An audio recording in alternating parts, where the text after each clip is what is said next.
8h36, c'est l'heure de la revue de Presque avec Nicolas Canteloup et Julie.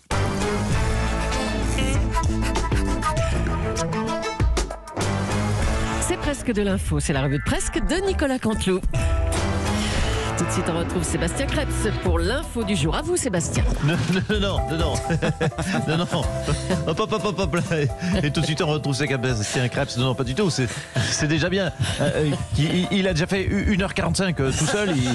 Il doit être crevé, le pauvre Sébastien Krebs. Vous connaissez, Julie. Non, je vais prendre le relais pour les titres, si vous permettez bien. Oui, Mathieu, allez, c'est bon. Non, mais Julie, c'est pas que j'ai peur que Sébastien prenne ma place.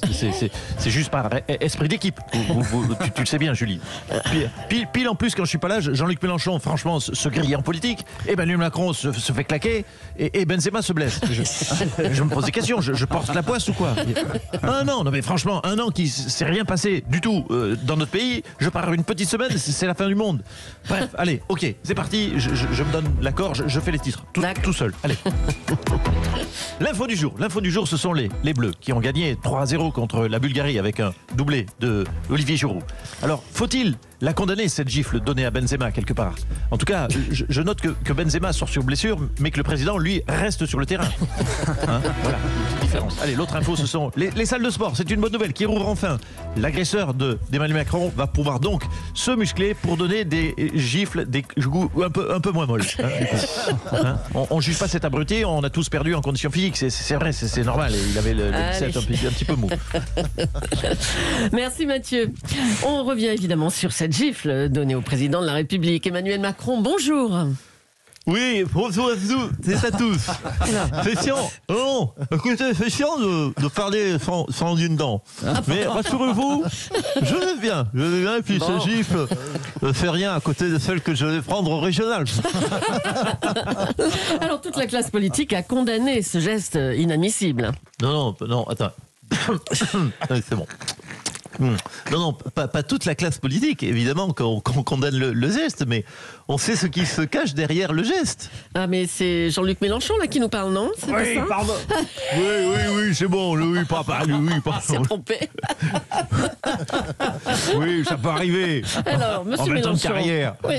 Alors, c'est quoi ta question, Julie? Vas-y, fais la maline, là. Je disais que toute la classe politique a condamné ce geste. Il faut bien dire que c'est inadmissible. Mais non. Mais non, pas toute la classe politique tout de suite, non. Évidemment qu'on connaît le geste, mais on sait ce qui se cache derrière le geste. Bah, qu'est-ce qui se cache?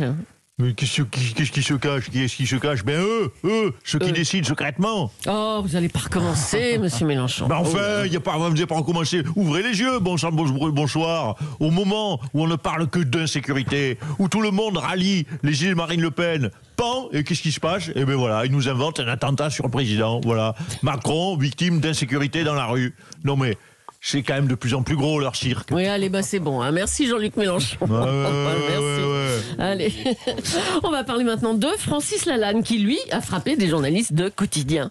Résultat, un traumatisme crânien pour le caméraman quand même. Hein. Roselyne Bachelot, bonjour. Oui. Écoutez, avant, Francis Lalanne nous cassait les oreilles, ça on le savait. Maintenant, carrément, il nous casse le crâne. Là, non, ça va trop loin, Francis. Non. Mais enfin, ouvrez les yeux. Francis Lalanne, il est contre eux. Hein, il pense comme tous les gens censés que les vaccins, c'est des puces déguisées qu'ils nous injectent. Mais voilà.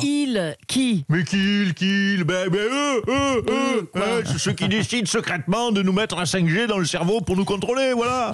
Francis Lalanne, légitimement, a repéré leur petit manège, et comme par hasard, voilà, il aurait agressé un journaliste de Quotidien, tout ça, franchement, pour le faire passer pour un méchant, c'est ça? Enfin, il passe pour un méchant tout seul. Hein. Et allez, ça continue, le pauvre Francis, déjà qu'ils l'ont forcé. Oui, ils l'ont forcé à chanter les chansons toutes pourries pendant 40 ans pour le ridiculiser. Mais oui. Bon, allez, on va dire que c'est pas faux, ça. Hein. Emmanuel Macron a donc été giflé hier par un individu lors d'un déplacement dans la Drôme, un événement qu'on a pu suivre en direct sur BFM TV. On va retrouver tout de suite la matinale de Christophe Delay. Et oui, bonjour à tous, bonjour ma chère Julie, bienvenue sur BFM Télé, première chaîne info de France pour cette édition spéciale gifle, ce morning live de la BAF, ce direct show of the phalange dans la tronche. Emmanuel Macron, le président de la République lui-même, violemment donc agressé, nous en sommes sûrs aujourd'hui, on en parle après notre jingle spécial gifle.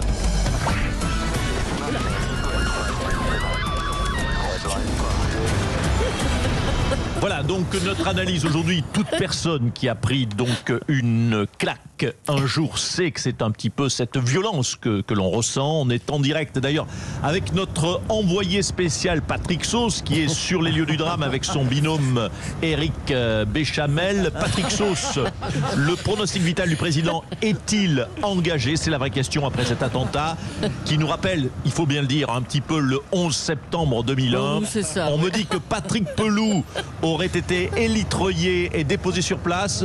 Qu'en est-il, Patrick Sauce? Écoutez, oui, Christophe, je tiens à rassurer nos téléspectateurs macronistes, c'est-à-dire tous nos téléspectateurs, vu qu'on est sur BFM. Emmanuel Macron, donc, va bien. Le président de la République a su encaisser, nous l'avons vu, ce coup comme un champion. Un coup qui aurait pourtant mis à terre, vous le savez, tous ses adversaires politiques. Oui, quel homme, il faut bien le dire, quel homme. Combien, Patrick Sauce, êtes-vous en mesure de nous dire combien de doigts a-t-il pris dans la gueule?